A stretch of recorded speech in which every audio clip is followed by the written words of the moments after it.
하늘보다 높으신 주 사랑, 바다보다 넓으신 주 사랑, 나를 향한 크고 높으신 사랑, 헛되고 헛된 그 모든 것 내게서 멀리 거두셨네.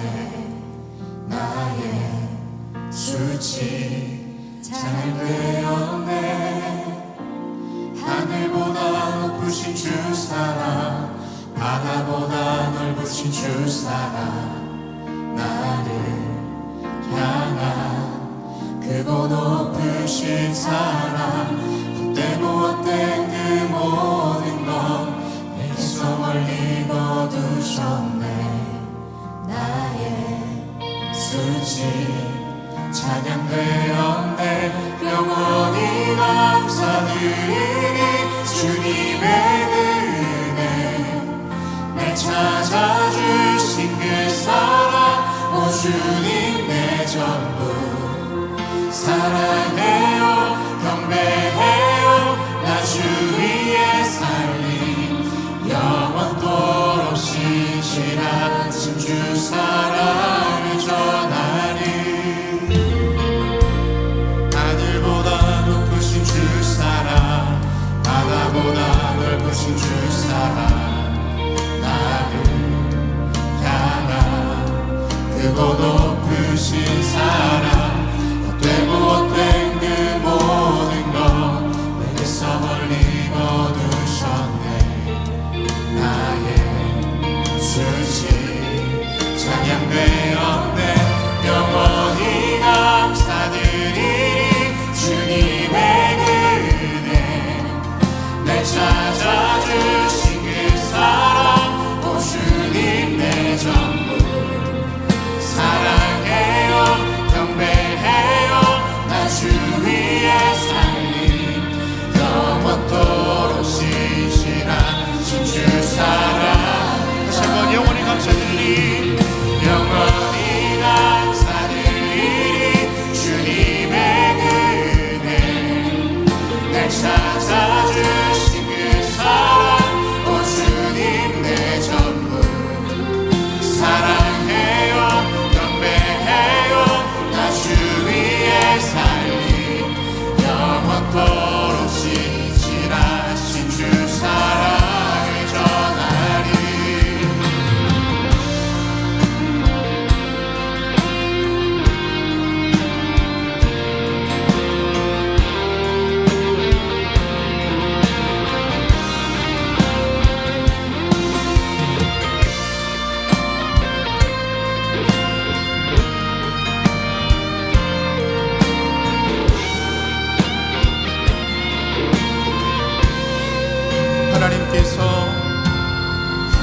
하나님께서 세상을 사랑하사 독생자를 주셨으니 믿는 자는 영생을 얻으리. 하나님께서 세상을 사랑하사 독생자를 주셨으니 믿는 자는 영생을 얻으리.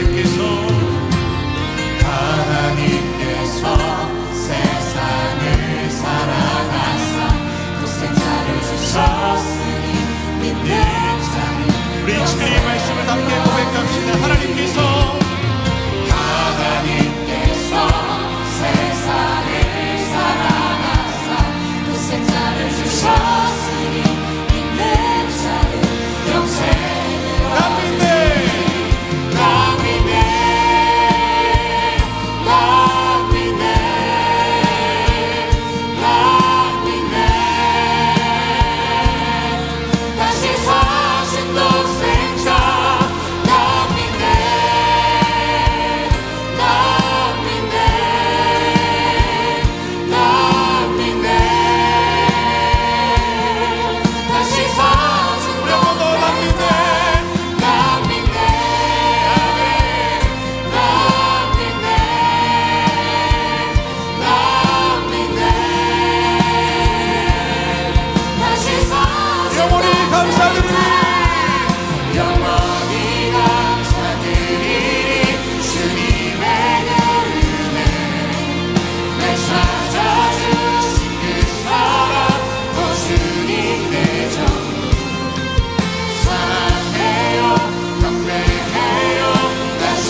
시간 기도하실 때 그 믿음을 구하며 나아갑시다.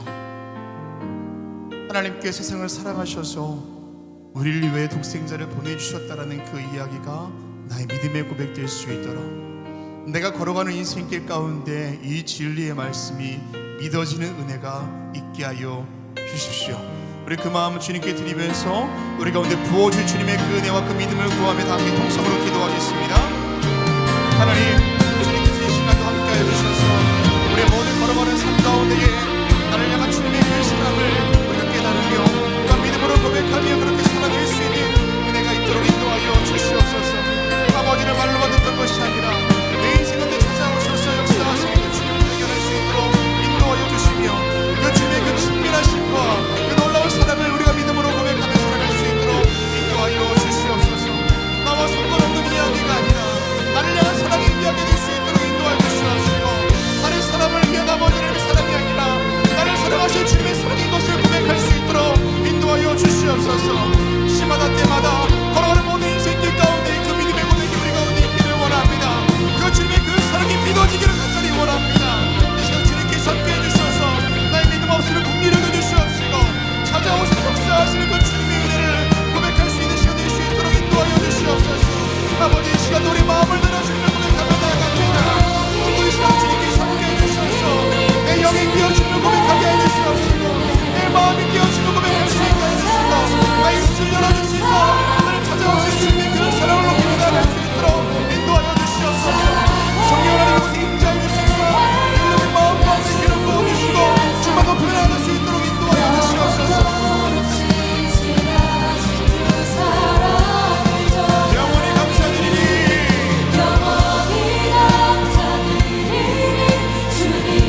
우리를 찾아오신 주님, 내 인생을 구원하신 그 주님의 사랑과 은혜를 높이 나아갑니다. 주님 사랑해요. 나 주 위에 살리 영원토록 지지라 주 사랑. 나 믿네, 나 믿네, 나 믿네. 다시 사신 독생자, 다시 사신 동생자 나 믿네, 나 믿네, 나 믿네. 다시 사신 동생자 나 믿네, 나 믿네, 나 믿네. 다시 사신 동생자 나 믿네.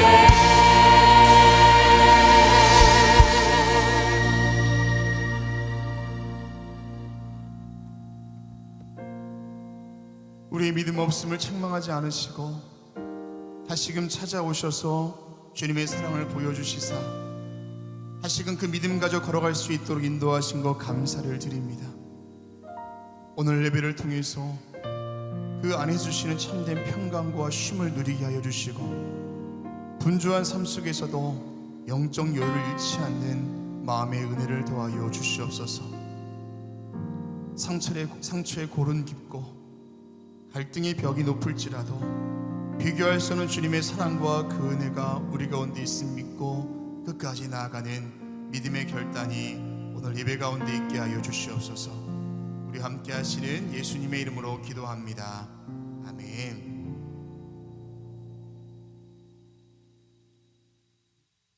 할렐루야. 주일 열린 예배 오신 여러분을 주님의 이름으로 환영하고 축복합니다. 저와 여러분은 사순절을 보내고 있습니다. 십자가를 통해 우리를 향한 사랑을 확증하신 주님을 깊이 생각하는 주간입니다. 한 주간의 삶 가운데 그 주님을 깊이 묵상하고 생각하고 또한 삶으로 살아낼 수 있는 그의 은혜가 저와 여러분 가운데 있게 될 줄로 믿습니다. 우리 주변에 있는 분들과 이렇게 인사하겠습니다. 하나님은 당신을 사랑하십니다 라고 인사하겠습니다. 하나님은 당신을 사랑하십니다. 하나님은 당신을 사랑하십니다. 아멘. 모두 계신 곳에서 일어나셔서 사도신경을 통하여 저와 여러분의 신앙을 고백하겠습니다. 전능하사 천지를 만드신 하나님 아버지를 내가 믿사오며 그 외아들 우리 주 예수 그리스도를 믿사오니 이는 성령으로 잉태하사 동정녀 마리아에게 나시고 본디오 빌라도에게 고난을 받으사 십자가에 못 박혀 죽으시고 장사한 지 사흘 만에 죽은 자 가운데서 다시 살아나시며 하늘에 오르사 전능하신 하나님 우편에 앉아 계시다가 저리로서 산자와 죽은 자를 심판하러 오시리라. 성령을 믿사오며 거룩한 공예와 성도가 서로 통하는 것과 죄를 사하여 주시는 것과 몸이 다시 사는 것과 영원히 사는 것을 믿사옵나이다. 아멘. 우리 사랑되신 주님께 박수하며 예배하겠습니다. 할렐루야.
박수하면서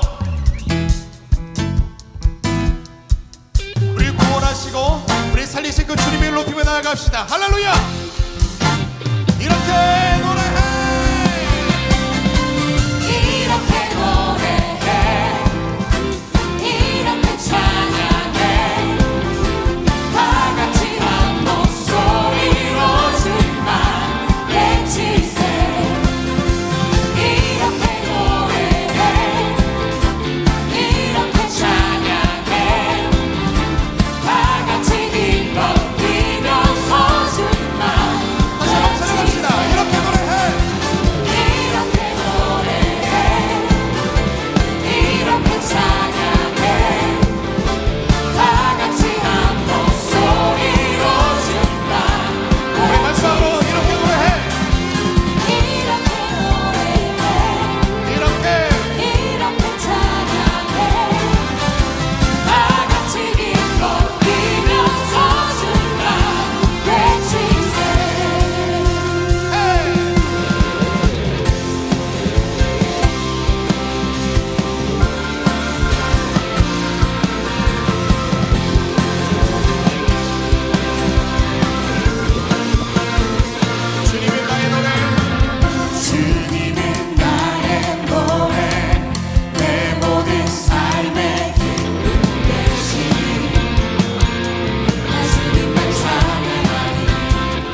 우리 모두 자리에 앉으시겠습니다.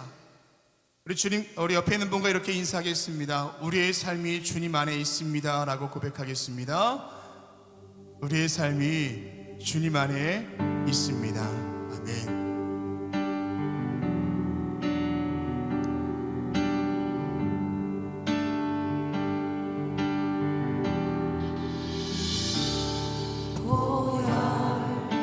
세상의 모든 빛을 비침보다 능력 있는 말씀 날 의롭다 하여 날 보호하시네 예수의 보혈.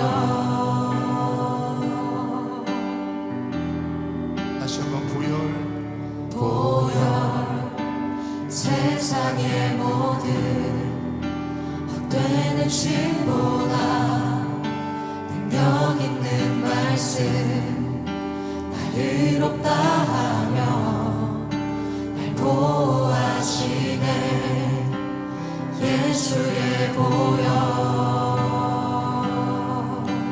우리 죄를 씻기고 우리 죄를 씻기고 다시 온전케 하는 예수 피밖에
나아갑시다.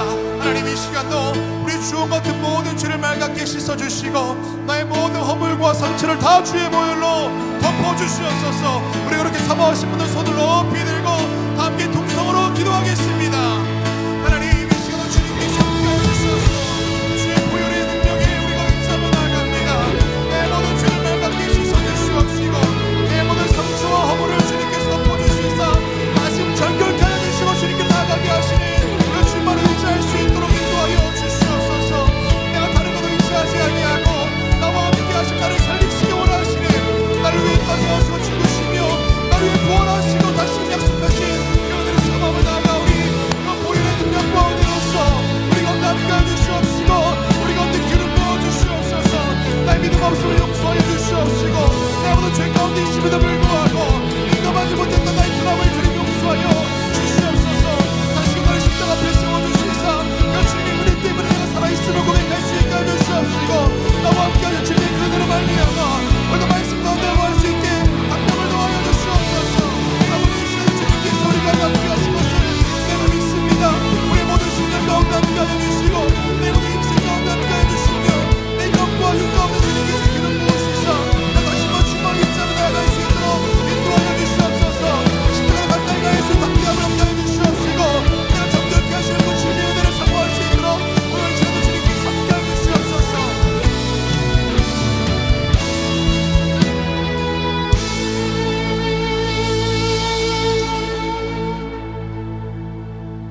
이제 다시 한번 기도하실 때 우리 열방과 나라 위해서 기도하겠습니다. 저 트르키예와 또 시리아에 있는 분당한 우리 모든 이웃들 가운데 주님께서 함께 하셔서 그들을 돕는 손길이 끊어지지 않도록 인도하여 주시옵시고 하나님께서 그 마음을 이루어 주시고 함께 해달라고 기도하시고 우크라이나 전장 가운데 있는 그 땅 가운데 주님께서 함께 하셔서 참된 평화가 임할 수 있도록 우리나라 위해서 기도하실 때 여호와야 지역과 세대 간의 모든 갈등은 사라지고 하나님께서 함께 하시 기뻐하시는 상생하는 나라 될 수 있도록 특별히 교육 가운데 함께 하시사 기독교 사학법이 계속 개정될 수 있도록 하나님께서 함께 해달라고 기도하시고 우리 교회를 위해서 기도하실 때 성령 충만함으로 사순절을 의미있게 보낼 수 있도록 하나님께서 함께하여 주시옵소서.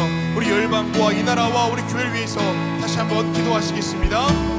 하나님 주님께서 함께하여 주셔서 열방 가운데 신앙과 파워의 주의 기회들을 기억하여 주시고 함께하여 주시옵소서. 저 트리키아에 또 저 시리아에 있는 이 모든 이웃들 주님께서 함께하여 주시사 모든 아픔을 치료하여 주시옵시고 모든 상처가 아물 수 있도록 주님께서 함께하여 주시옵소서.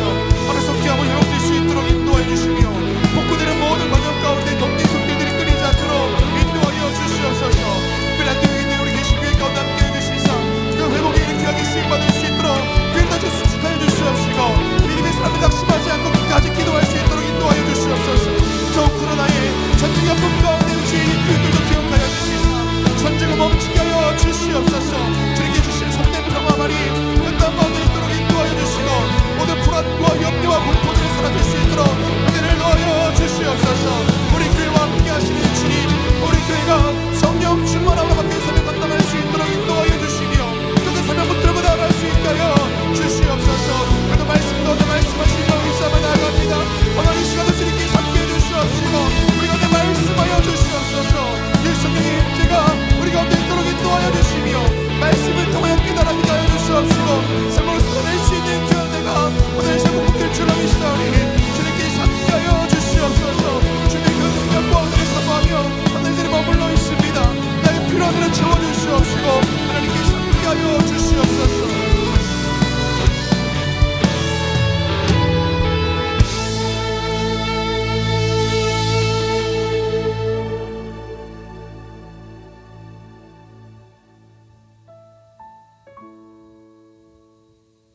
죄 많고 허물 많은 우리를 십자가의 보혈로 덮으사 정결케 하신 주님 그 은혜에 감사를 드립니다.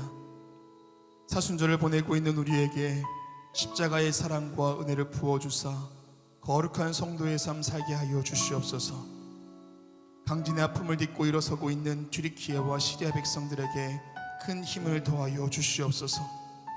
회복을 돕는 손길들이 끊이지 않게 하여 주시고 특별히 안디옥 개신교회와 함께 하사 하나님의 역사에 크게 쓰임받게 하여 주시옵소서. 여전히 코로나로 인한 불안, 전쟁으로 인한 고통 속에 있는 이 시대를 긍휼히 여겨 주시옵소서. 하나님 주시는 평화와 은혜가 이 시대와 열방 그리고 동토의 땅 대한민국에 있게 될 줄로 믿사오니 함께하여 주시옵소서. 주님의 눈물이 있는 곳에 우리 교회가 함께 울게 하시니 감사를 드립니다.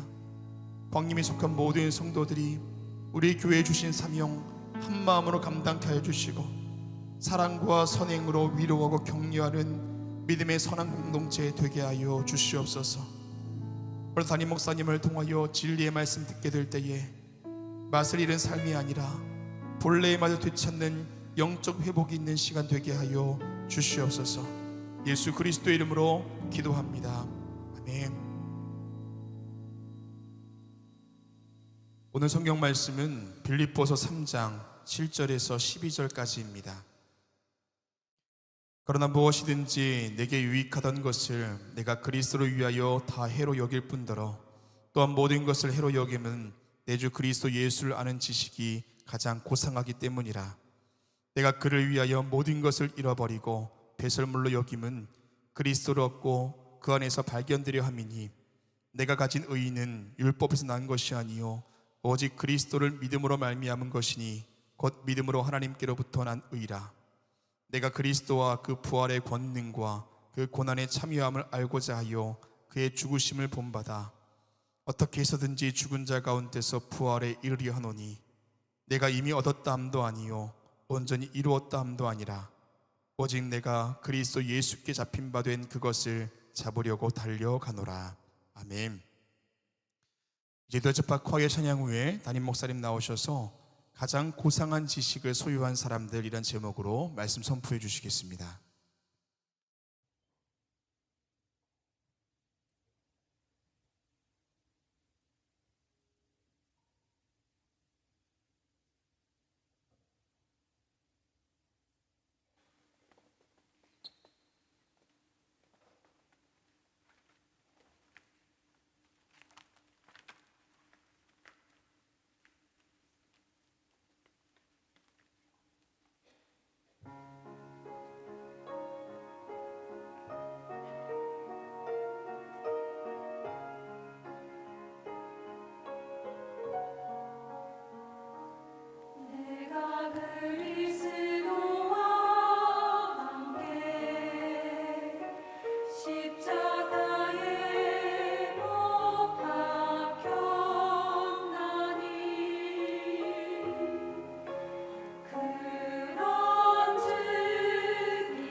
우리 유다 지파의 귀한 찬양에 감사합니다. 고맙습니다.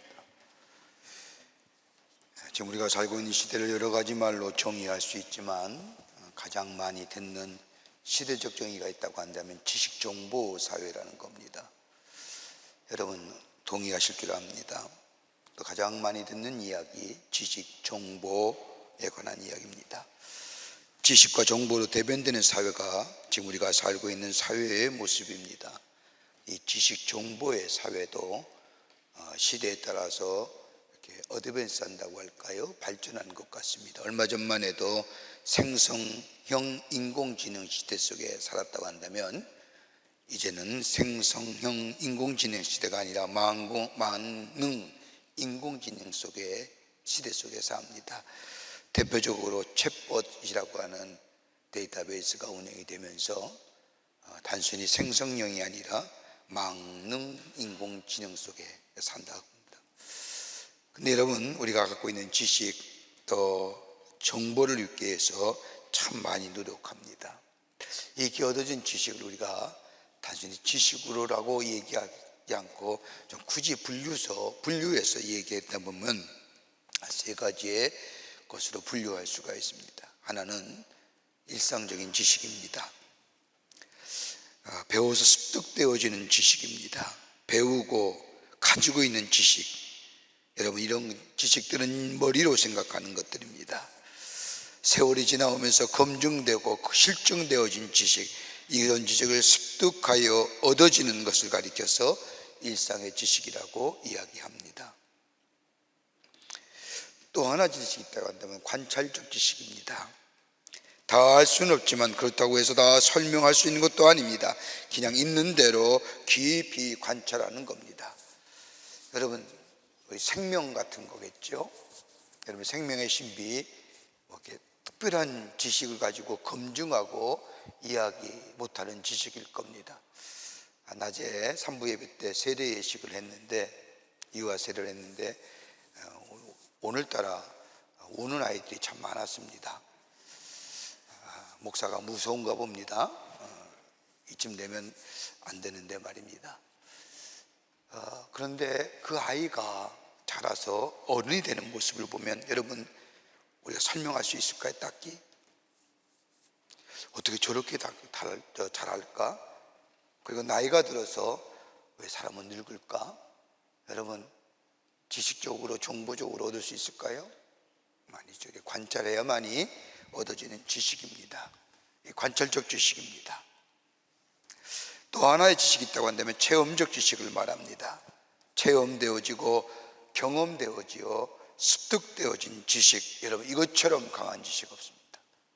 이것처럼 사람을 강하게 만드는 지식이 없습니다. 여러분 특별히 신앙의 관점에서 보면 신앙에 있어서의 체험적 지식이라는 것이 참으로 중요합니다. 그런데 이 신앙의 체험적 지식을 두 부류로 굳이 나눈다고 한다면 체험적 지식이 신앙 밖에서 나타나게 되면 문제가 큽니다. 고집이 있고 아집이 생기고 교만함이 생깁니다. 그러나 체험적 지식이 우리 신앙이 우리 안에 있어지면 그 신앙은 성숙되어져 가고 더 놀라운 일들을 경험하며 새로운 영적인 세계를 열어가는 열쇠가 됩니다. 나와 함께 하시는 예수님, 내게 역사하시는 주님의 능력, 그리고 체험적으로 깨달아지며 감각적으로 얻은 지식이 아니라 하나님과의 체험적인 지식, 인격적 관계로 맺어지는 지식, 그리고 이 지식이 있으면 예수님을 주로 고백하고 그리고 예수님의 말씀에 순종할 뿐만 아니라 예수의 죽으심과 부활에 참여하는 것으로 인하여 새로운 생명의 역사를 경험하게 됩니다. 이 체험적 지식이 우리 가운데 있으면 우리의 가치관과 세계관이 달라집니다. 여러분 우리가 신앙 속에서의 하나님을 만나는 만남의 체험이 있다고 한다면 나를 향한 하나님의 사랑과 인자하심 경험하게 되면 여기서부터 인생의 변화가 생겨지게 됩니다.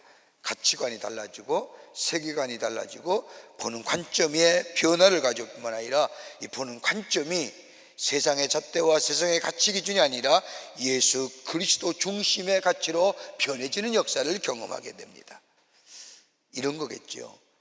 예수님이 보시면 어떻게 보실까? 예수님이 말씀하시면 뭐라 말씀하실까? 그나가 예수님이 예수님이 하신다면 어떻게 하셨을까?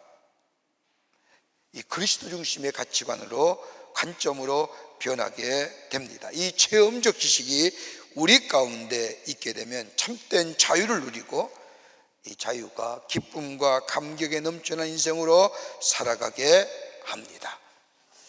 여러분, 이런 사람을, 성경의 대표적인 사람을 꼽을 수 있다고 한다면 누굴 얘기할 수 있을까요?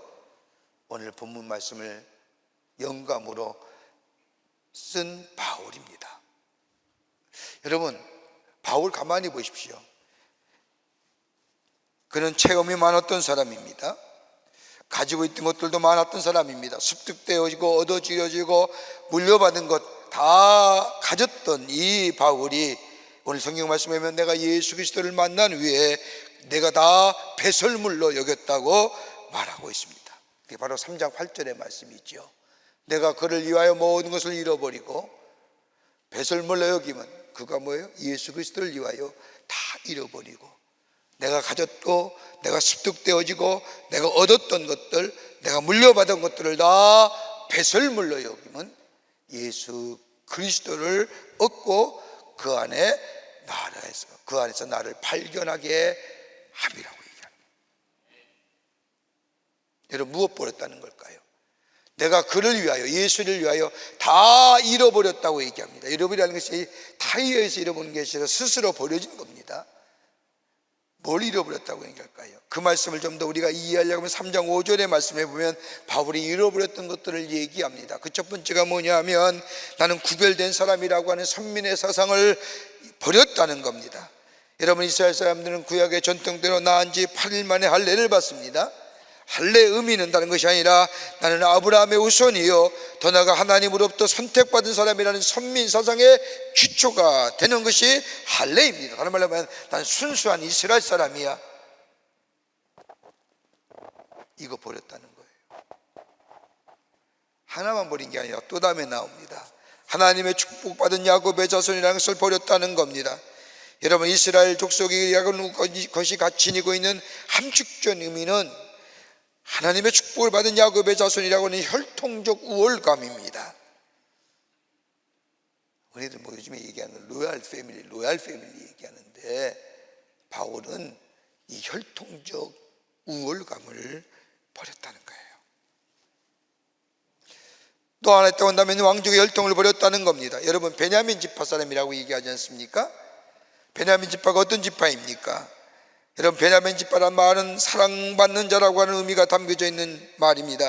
베냐민은 야곱의 12아들 중 가장 야곱이 사랑했던 아들 막내일 뿐만 아니라 야곱이 그토록 사랑했던 라헬로부터 얻은 아들입니다. 이 베냐민 지파에서 이스라엘의 초대 왕인 사울이 나왔고, 베냐민 지파는 먼 훗날에 메시아의 혈통이 되는 유대 지파가 됩니다. 대단한 거 아닙니까? 나는 조선 왕조에 이거 버렸다는 거예요. 또 하나 있다고 한다면 문화적 사람이라는 것을 버렸다는 겁니다. 바울은 자신을 소개할 때 히브리 사람 중에 히브리 사람이라고 얘기합니다. 여러분, 히브리라고 하는 것은 뭐예요? 자기는 종교에 능통했으며 문화에 익숙한 사람이라고 얘기하는 겁니다. 여러분, 언어가 능통되면, 언어를 알면 그 나라의 문화를 아는 것처럼 히브리에 능통했다는 것은 자신의 문화, 자신의 나라에 대해서 익히 잘 아는 사람이라는 겁니다. 이거 버렸다는 거예요. 또 버린 게 있습니다. 자신을 바리새인이라고 얘기합니다. 다른 말로 말하면 성별된 유대인이라는 것을 버렸다는 겁니다. 여러분, 바리새인은 엄격한 규칙에 따라 사는 사람을 말합니다. 여러분, 예수님 당시에도 이런 엄격한 규칙에 따라 사는 바리새인이 몇 명 있었냐면 6,000명이나 있었습니다. 지금의 인구에는 소수지만 예수님 당시의 인구의 비율을 보면 굉장히 많은 숫자지요. 또 하나 버린 게 있다면 종교적인 명분을 버렸다는 겁니다. 바울은 자신을 소개하면서 교회를 핍박하던 사람이라고 얘기합니다. 유대의 극렬부인자요, 적극적인 사람이요, 자기가 가지고 있던 것에 대하여 한 채 양보도 없던 사람입니다. 자신이 믿었던 율법의 정당성과 당위성을 주장하기 위해서 예수를 믿는 사람이 저 다마스커스의 담에색에 있다는 소리를 듣고 예수를 잡으러 갔던 사람이 바로 바울입니다. 종교적 명분 버렸다는 거예요. 또 하나 있다고 한다면 유대인의 자부심을 버렸다는 겁니다. 바울은 자신을 가리켜 율법으로는 흠이 없는 자라고 말합니다. 여러분, 이것처럼 오만한 자가 어디 있을까요? 여러분, 율법이라는 것이 약 600개가 넘는데 600개를 줄여서 만든 건 10계명입니다. 여러분, 10계명을 다 지킬 수 있을까요? 바울은 얘기하는 거예요. 내가 율법으로는 흠이 없는 자. 자신이 가졌던 것들, 자신이 습득했던 것들, 어디에 물려받은 것들을 다 자랑으로 여겼지만 내가 예수를 만난 후에 다 버렸다는 겁니다. 자랑할 만한 것도 신뢰할 만한 것도 다 버리고 내 가치관과 세계관과 보는 관점이 예수 중심의 가치관, 예수 중심의 세계관, 예수가 바라보는 관점으로, 즉 예수 중심의 가치관의 사람으로 새롭게 변하였다는 겁니다. 그러기에 3장 8절의 말씀을 보면 모든 것을 해로 여김은 내 주 예수 그리스도를 아는 지식이 가장 고상하기 때문이다. 내가 그를 위하여 모든 것을 잃어버리고 배설물을 여김은 예수 그리스도를 얻었기 때문이다 라고 하는 거예요.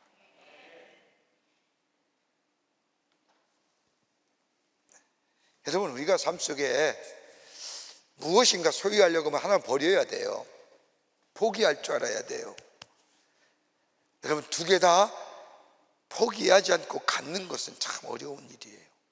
왜 우리가 갈등하고 우리가 참으로 힘든 줄 아세요? 두 개 다 가져보려고 하니까. 이거 버려야 되는데, 이거 내려놔야 되는데. 바울은 다 내려놓고 예수 그리스도를 얻은 것이 가장 고상한 지식. 고상하다고 하는 단어의 뜻은 탁월함이라고 하는 거예요. 탁월함과 절대적으로 뛰어남이라는 얘기입니다.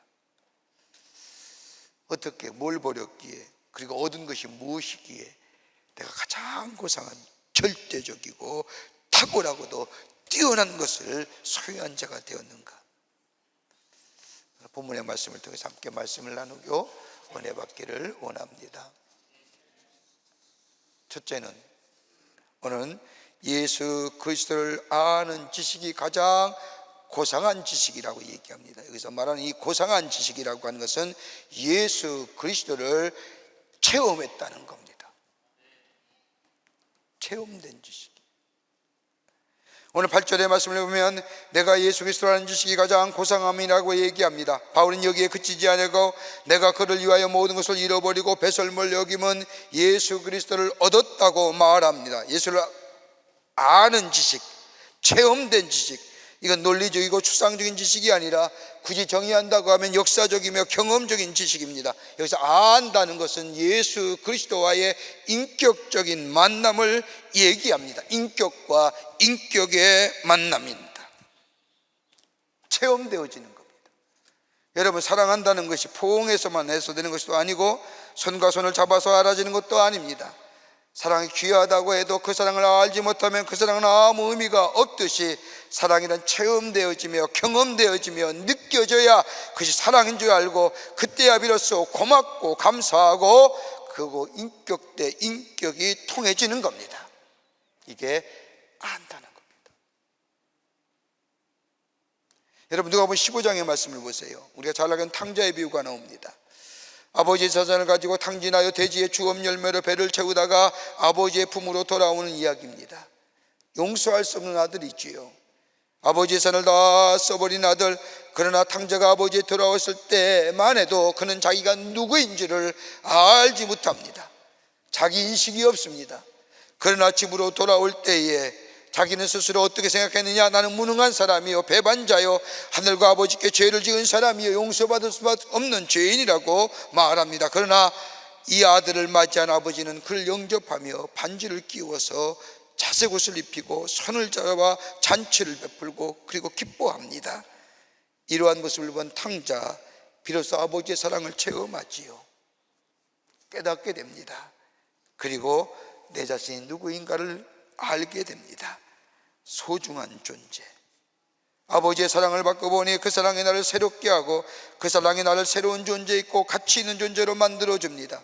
여러분 가만 보세요. 요한복음 3장 16절의 말씀을 보면 하나님이 세상을 이처럼 사랑하사 독생자를 주셨으니 누구든지 그를 믿는 자마다 멸망하지 아니하고 영생을 얻게 하려 하심이라. 여러분, 예수를 만나게 되면, 내 삶에 예수를 주인 삼으면 우리 안에 새로운 역사가 일어나는데, 내 영혼이 달라지며 내가 세상에 탐닉했던 세상의 어떤 것들이 사라지고 썩어질 것에 대한 것들의 관심이 바뀌어 새로운 다가올 소망에 대하여, 살아있는 산소망에 대한 관심이 있어지고, 내 마음의 분노가 예수의 사랑 안에서, 예수 그리스도의 십자가와 놀라운 은혜 안에서 내 분노가 눈 녹듯이 사라지는 역사를 경험하게 됩니다. 이게 체험한다는 거예요. 여러분, 브라디라고 하는 아주 훌륭한 사람이 있었습니다. 두 사람을 칼로 찔러 죽이고 이를 목격한 사람이 고발하여 체포되어 재판에서 사형 선고를 받습니다. 그는 감옥에 있는 동안 목사님의 전도를 받아 예수를 믿게 됩니다. 옥중에서 지난날의 가오를 돌이키며 자신의 죄를 회개합니다. 나는 죽어 마땅한 사람이야, 내 죄가 너무 크기에 죽기에 마땅하다고 스스로 결론을 내립니다. 사형 선고를 받아서가 아니라 하나님 앞에서 예수 믿고 회개하는 가운데 나는 죽어 마땅한 사람이라고 인정하게 된 겁니다. 그리고 사형 집행날만 기다리고 있었습니다. 근데 마음속에는 지워버리지 못한 증오의 감정이 한 가닥 남아 있습니다. 아무 관계도 없이 자기를 고발한 사람, 용서할 수 없었던 겁니다.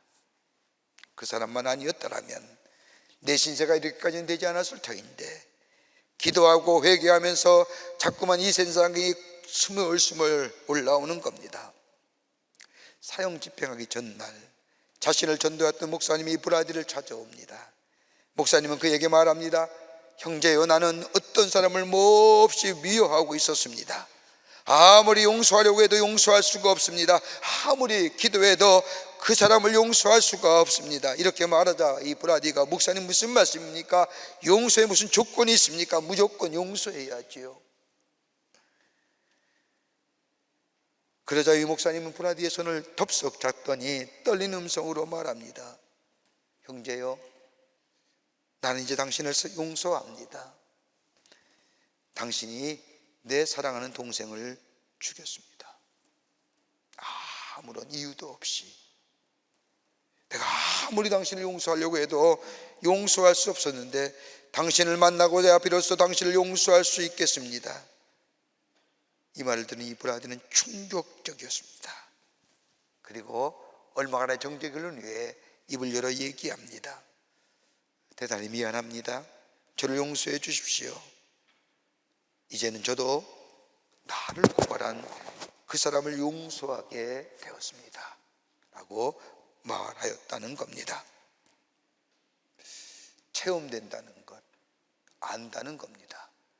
예수 그리스도의 사랑이 내 속에 체험되어지게 될 때에 내 삶에 가졌던 도덕과 혈육과 종교적인 것들이 나를 변화시키지 못하지만 그 예수 그리스도의 놀라운 사랑, 십자가에 베푸신 하나님의 사랑을 내가 만나고 예수 그리스도와 함께 인격적으로 만남의 역사가 있게 될 때에 그 사랑이 나를 새롭게 하며 내 가치관과 세계관과 더불어 보는 관점을 변화시켰을 뿐만 아니라 하나님의 놀라운 은혜를 경험하는 하나님의 사람으로 삼아주셨다. 이것이야말로 고상한 지식이 아니고 무엇이겠냐라는 겁니다.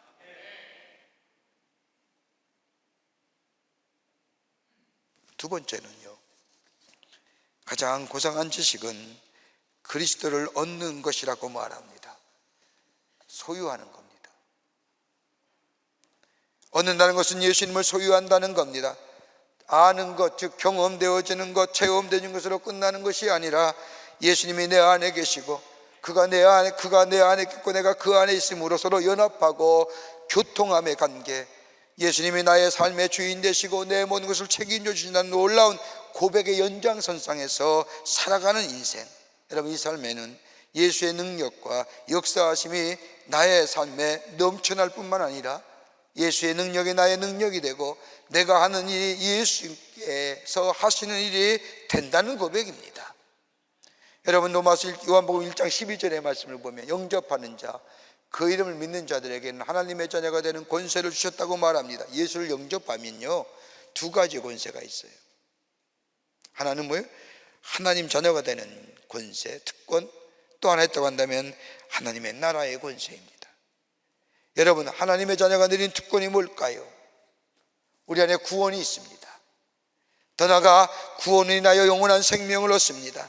이것을 끝나는 것이 아니라 우리는 하나님을 아바 아버지라 부르는 특권을 얻습니다.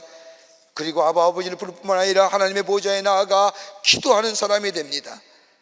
예수의 이름을, 예수를 만나는 순간, 예수를 영접하는 순간 하나님과의 우리의 친밀한 관계가 사랑의 관계로 만들어지며 하나님 앞에 아바 아버지라 기도할 수 있는 특권의 사람이 됩니다. 기도할 때에 우리 하나님은 가장 좋은 것으로 우리 가운데 응답해 주시는 분입니다. 여러분 마태복음 7장 7절부터 11절의 말씀을 보십시오. 구하라 그리하면 주실 것이요, 찾으라 그러면 찾아낼 것이요, 문을 두드리라 그러면 너희에게 열릴 것이니 구하는 이마다 찾을 것이요, 찾는 이가 찾아낼 것이요, 두드리는 이에게는 열릴 것이니 너희 중에 누가 아들이 떡을 달라 하는데 돌을 주며 생선을 달라 하는데 뱀을 쓸 사람이 있겠느냐. 너희가 악한 자라도 좋은 것으로 자식에게 줄 줄 알거든 하물며 하늘에 계신 너희 아버지께서 구하는 자에게 좋은 것으로 주시지 않겠느냐라고 하는 거예요. 이게 특권이에요. 아무나 누리는 게 아니라니까요. 예수를 영접하는 자, 예수를 얻는 자, 예수 안에 거하고 예수가 나의 안에 거하는 자에게. 또 하나 있다고 한다면 하나님 나라의 권세입니다. 힘입니다. 능력입니다. 사람들은 세상의 것으로 힘을 구하고 능력을 구하지 않습니까? 많은 지식, 많은 소유, 많은 건강, 높은 권세, 높은 능력, 이것 가지고 마치 권세 있는 자처럼 얘기하지만 여러분 그 권세는 사라질 권세들입니다. 영원하던가요? 영원하지 않지 않습니까? 그러나 예수를 영접하는 자, 그 이를 믿는 자에게 하나님께서는 하나님 나라의 권세를 주십니다.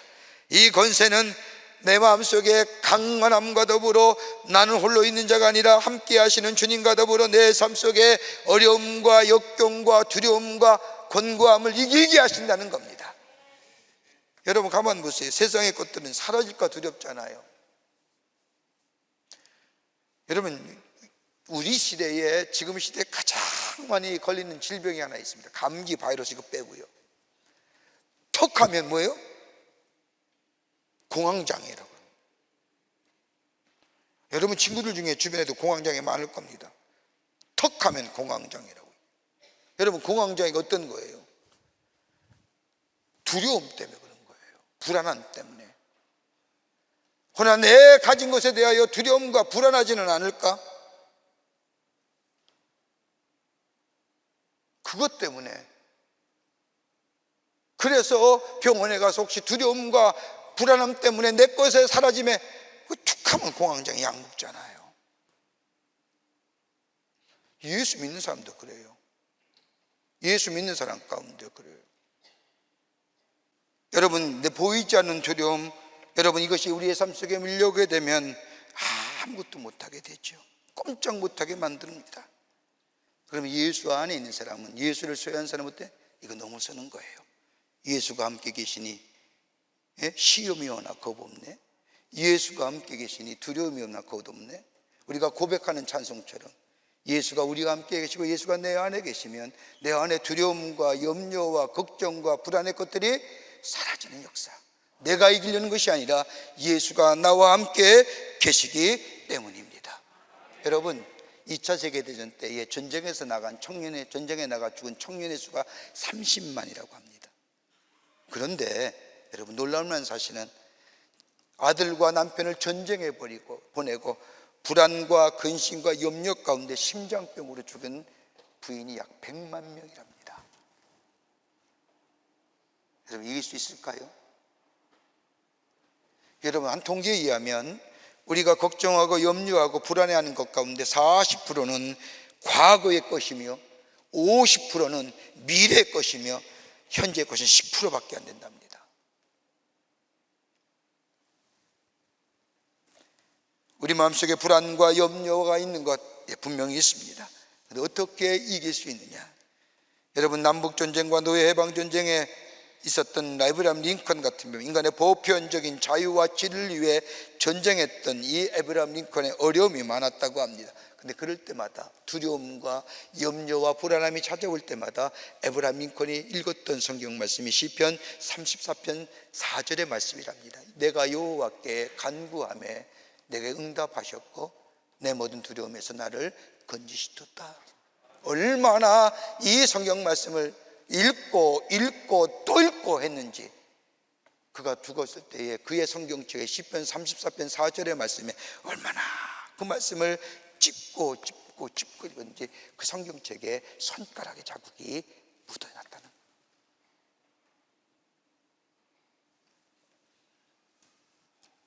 예수님 안에 계시는 자, 예수를 소유한 자, 여러분, 우리 안에 새로운 생명의 역사를 경험하는, 나의 두려움과 염려와 불안함을 넘어서서 새롭게 힘과 소망 가운데 용기 있는 자로 살아가게 하시는 것. 바울은 그걸 경험했기에 나는 가장 고상한 지식을 가졌노라고 얘기하는 거예요.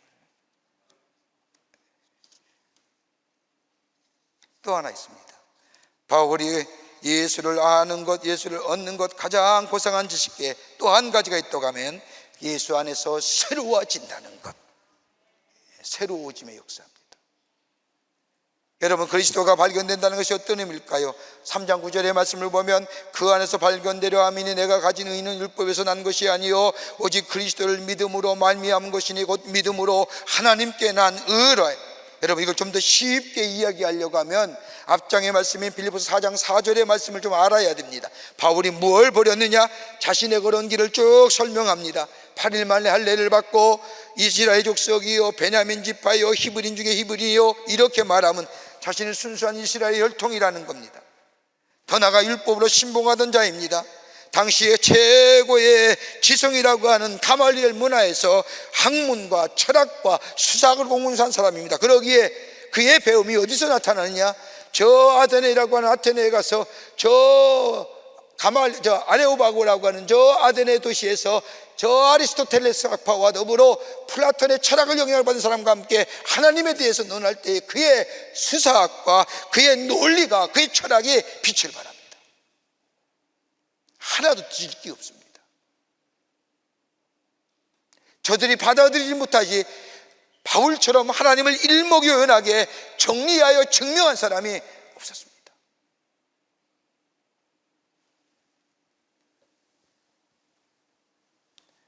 그뿐 아니라 바울에게는 자신의 믿었던 율법만이 자신을 의롭게 할 것이라고 생각했습니다. 그러게 저 다마스커스라고 하는 곳에 예수 믿는 무리가 있다는 것, 예수 그리스도를 믿는 우리가 율법이라는 것, 자신이 신봉하고 율법이 의롭다함을 얻게 할 것이라고 하는 것을 믿었던 자신의 이 믿었던 것의 정당성을 갖기 위해서 저 다메섹에 있는 예수 믿는 사람을 잡으러 가다가 예수님을 만납니다. 부활해 주려.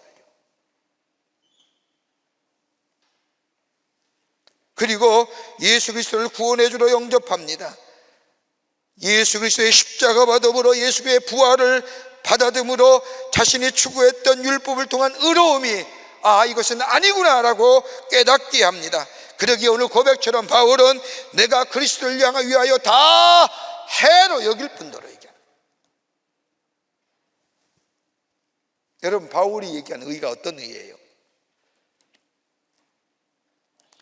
여러분, 우리가 의롭다고 해서 우리가 의로워질까요? 여러분, 우리가 얘기하는 도덕과 윤리에서의 의로움이라는 게 가능한 얘기일까요? 여러분, 하나님이 세상을 창조하실 때 아담과 하와를 만드시고 에덴 동산한 곳에 살게 하실 때 여러분, 거기에 죄라는 게 있었어요? 없었어요. 예수님을, 하나님을 보고 하나님과 함께 거닐며 하나님과 대화를 하며 그게는 의로움이요 영원한 생명을 누리는 삶이었어요. 그런데 뭐요? 하나님의 말씀에 불순종하여 선악과를 따먹는 순간 죄라는 것이 들어왔잖아요. 불순종의 죄잖아요. 선악을 알게 하는 죄잖아요. 여러분, 그 죄가 들어왔을 때에 죄의 모습에 인간의 모습이 어떤 거예요? 성경은 아담과 하와의 모습에 딱 세 가지로 얘기해요. 하나는 뭐예요? 숨어버림이에요. 숨었고, 또 한째는 뭐예요? 피했고, 또 하나는 뭐예요? 가리웠어요. 여러분, 죄의 모습은 어떤 거예요? 숨거나 피하거나 가리잖아요. 우리 안에 의로움이라는 것이 있을 수가 없어요. 죄로 인하여 하나님과의 관계가 끊어졌어요. 하나님의 영상이 일그러졌어요. 여러분, 죄의 관계 때문에 하나님의 얼굴을 보지 못해요. 감히 죄된 자가 어떻게 하나님의 거룩한 얼굴을 뵐 수 있을까요? 없어요. 그런데 예수 그리스도가 이 땅에 오셔서 우리의 죄를 대속하셔서 십자가에 달려 죽으심으로 인하여 그를 믿는 자마다 우리를 뭐예요? 의롭다 여기시는 거예요. 하나님과의 관계가 회복되는 거예요. 일그러진 하나님의 영상이 회복되는 거예요. 그리고 나는 관계가 새로워져요. 더 이상 어둠의 자녀가 아니라 빛의 자녀요, 세상의 자녀가 아니라 하나님의 자녀요. 여러분, 의로운 존재가 되는 거예요. 그러기에 예수를 믿고 예수를 소유하게 될 때에 내가 새로운 존재, 내 의가 아닌 하나님의 의로 나의 삶의 새로운 존재로 새롭게 변화되는 것. 그러기에 오늘 본문 3장 9절 말씀에 내가 가진 의는 율법에서 난 것이 아니요 오직 예수 그리스도를 믿음으로 말미암은 것이니 나는 의롭다는 거예요. 여러분, 아브라함이 율법이 생기기 전에 아브라함이 있었잖아요. 바울은 율법이 자신을 의롭다고 여겼어요. 근데 성경의 말씀에 보면 율법 이전에 아브라함을 하나님을 의롭다 여기세요. 어떻게 해요? 아브라함이 하나님을 믿음에, 바울은 권한 거예요. 아하, 내가 의롭게 되는 것은 내가 믿었던 율법이 아니라 학문이 아니라 오직 하나님을 믿음에, 예수 그리스도를 믿음에 내가 의로운 자가 되는구나 라는 사실을 새롭게 깨닫고 알게 되었다는 겁니다. 이게 새로워짐의 역사예요. 우리는 의로운 존재예요. 비교할 게 아니라 하나님 우리를 의롭다 여기시는 거예요. 우리를 의롭다 여기셨다고 한다면 내 삶의 자리, 내 삶의 모습이 어때? 거기에 걸맞는 생활을 해야 되는 거 아니에요. 하나님의 사람으로 의로운 자의 모습으로. 여기에는 예수 그리스도의 이름으로 가는 자요, 내 이름으로 가는 것이 아니라 예수의 이름으로 가는 것이요, 나는 예수의 사람이요 예수의 소유이라고 하는 고백이 내 속에 있게 될 때에 바로 내 안에 예수 그리스도가 있음으로 더 나아가 내가 예수 그리스도 안에서 새로워짐의 삶의 모습으로 살아가는 존재가 됩니다. 이게 뭐예요? 가장 고상한 지식이라고. 누구요? 여러분과 저입니다. 믿으십니까? 네. 우리 변화됐잖아요. 어떻게 한꺼번에 다 변화될 수 있을까요? 아니잖아요. 변화되어 가잖아요. 성격 참 미워했는데 지금 많이 좋아졌잖아요. 아주 칼스러웠는데 많이 유해졌잖아요. 내가 봐도 그래. 여러분, 내 마음속에 두려움과 염려가 많았는데 예수 믿고 나서 내 마음의 두려움도 분노도 염려도 걱정도 옛날 같지 않아잖아요. 걱정도 좀 있지만 그때마다 뭐예요? 기도하잖아요. 여러분, 그게 우리의 고상한 지식에 소유한 사람들이잖아요. 그리고 나서 내 삶에 뭐예요?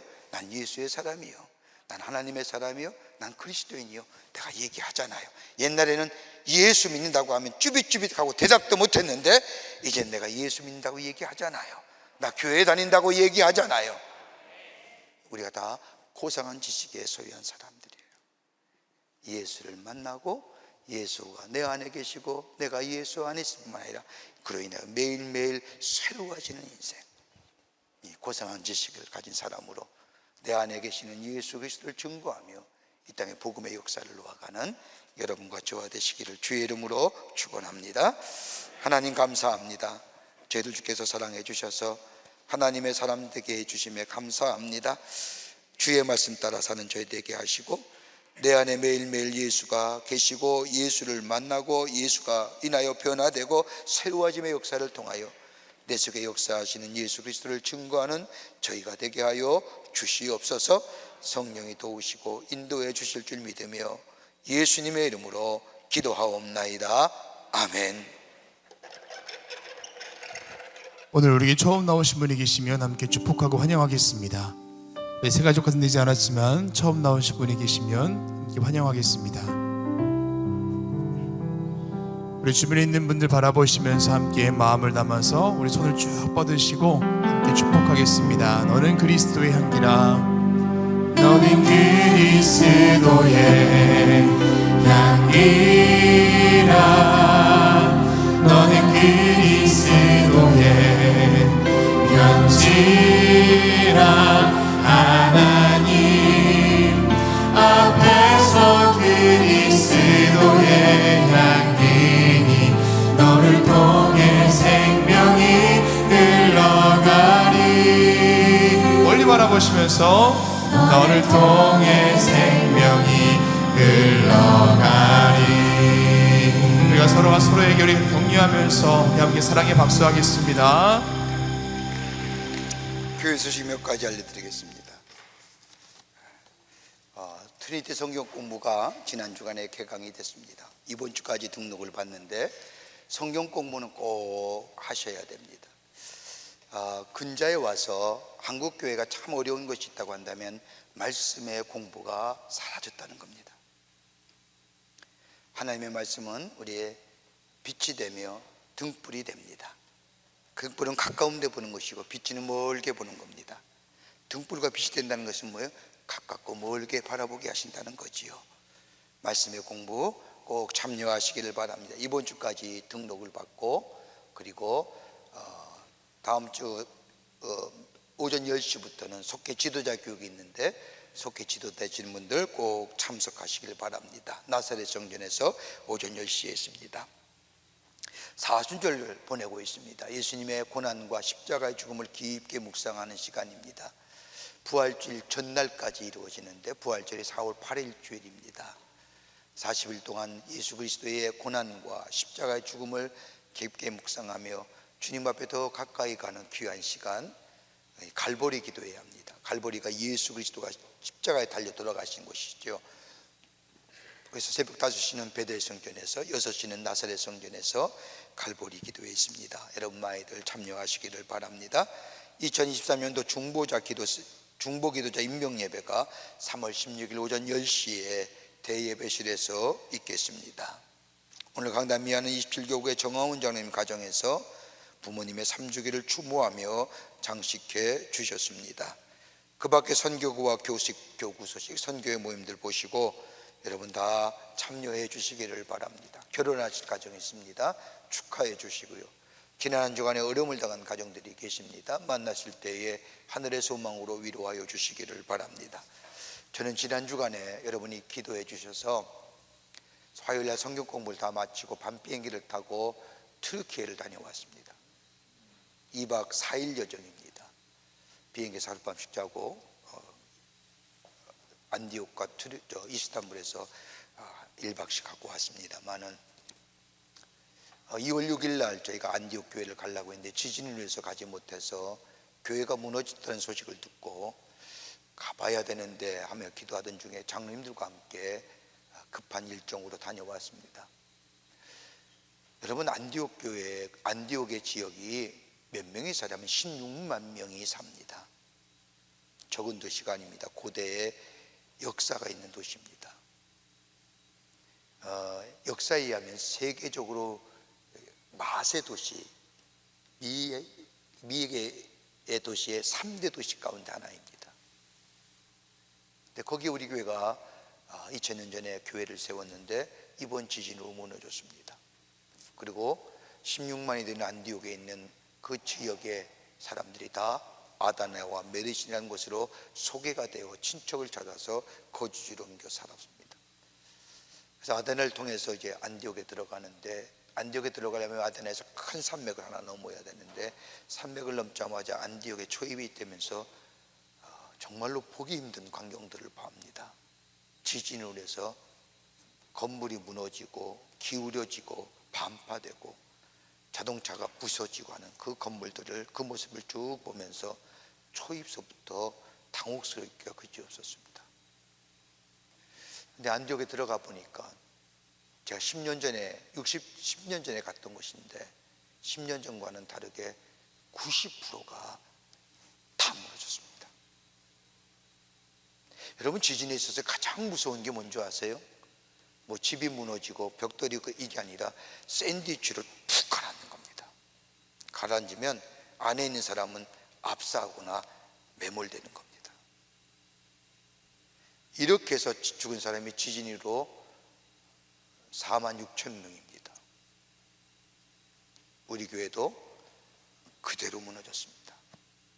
3층 건물인데 2층, 3층이 지진으로 무너졌고 1층은 이 떨어진 잔해 위에서 다 덮여졌지요.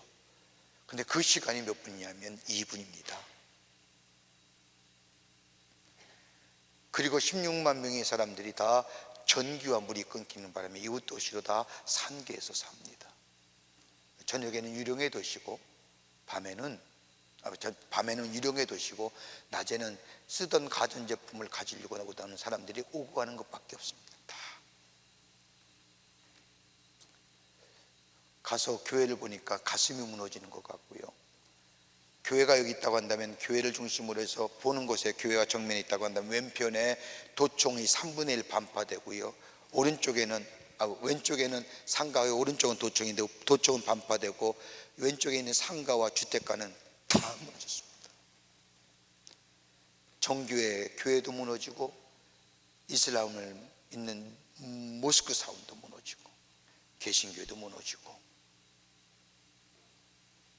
그 가운데 여러분이 정성껏 튀르키예와 시리아 난민 재난을 당한 사람을 위해서 헌금해 주셔서 그것을 가지고 거기 가서 물건을 구입해서 여러분이 정성껏 헌금해 주신 그 헌금을 가지고 가서 물건을 구입해서 나눠준 숫자가 연인은 5,000명을 이루었습니다.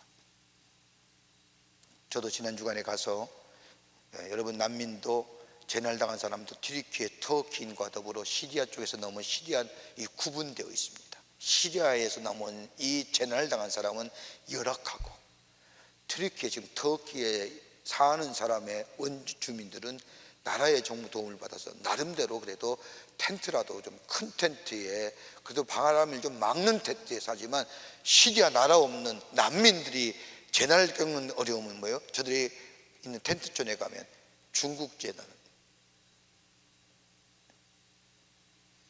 거기 방문해서 어린아이들은 얼마나 많습니까? 여러분, 이슬람은 가족 공동체 아닙니까? 애들은 얼마나 많이 낳는지, 애들이 얼마나 많은지, 그들에게 구호 키트를 나눠주면서 줄 때마다 먹을 거와 뭐 그 안에 뭐 주전부리와 더불어 뭐 이거 너무너무 좋아하는 거예요. 가다 보니까 웬 텐트가 열려져 있어 보니까 그 안에 임산부가 있는데 시리아 난민 출신의 임산부입니다.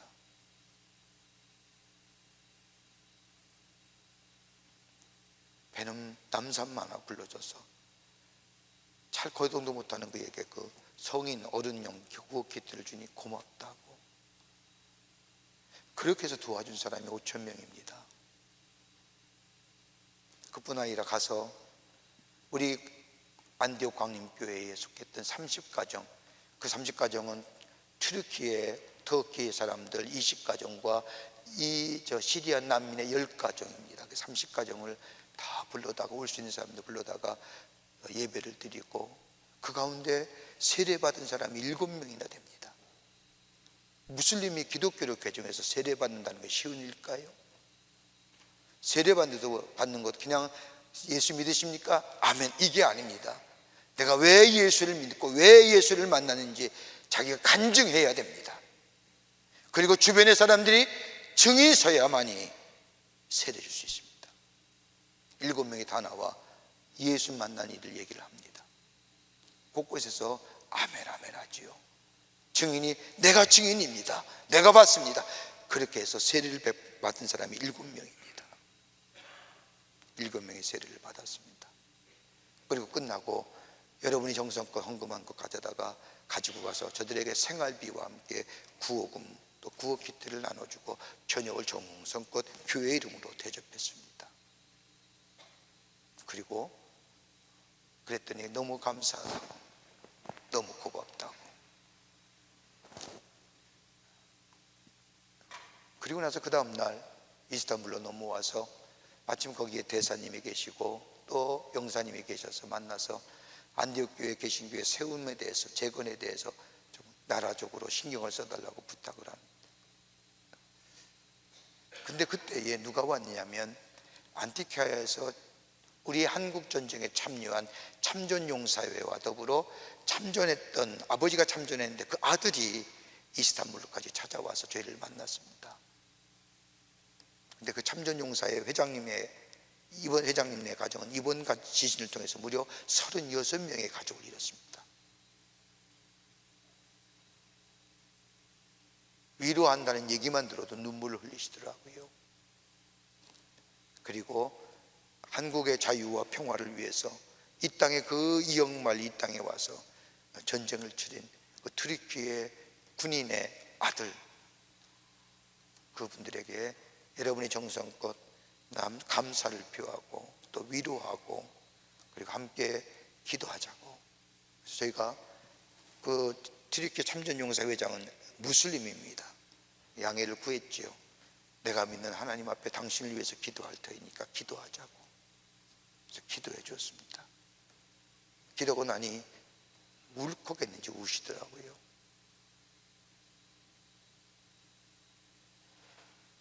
이 얘기를 왜 말씀드리냐면, 여러분이 정성껏 헌금하신 그 돈 가지고 어떻게 쓰여졌느냐, 헌금이 5,000명의 트르키예와 시리아 난민을 위해서 5,000명에게 구호 물품을 드렸습니다.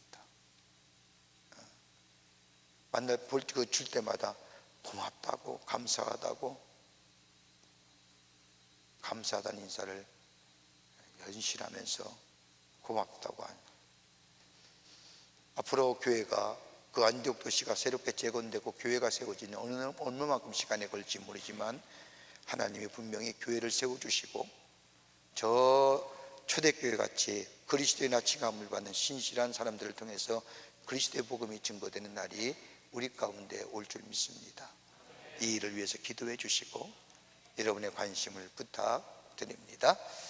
그 밖에 광고들 보시고 기도와 관심과 참여를 부탁드립니다. 이제 하나님 앞에 봉헌하겠습니다.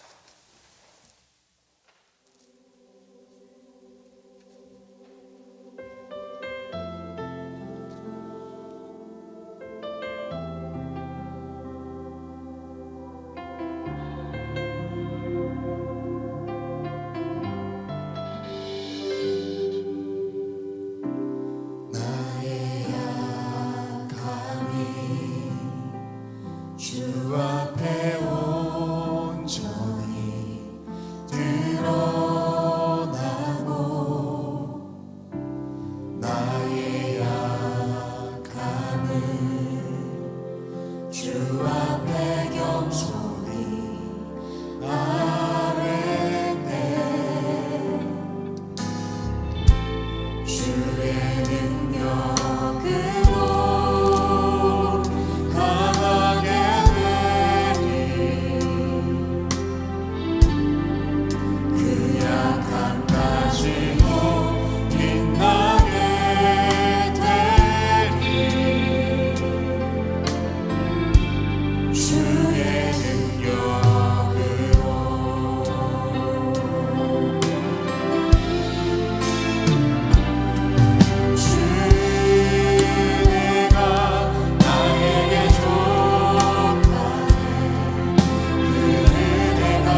찬양의 박수 올려드리겠습니다.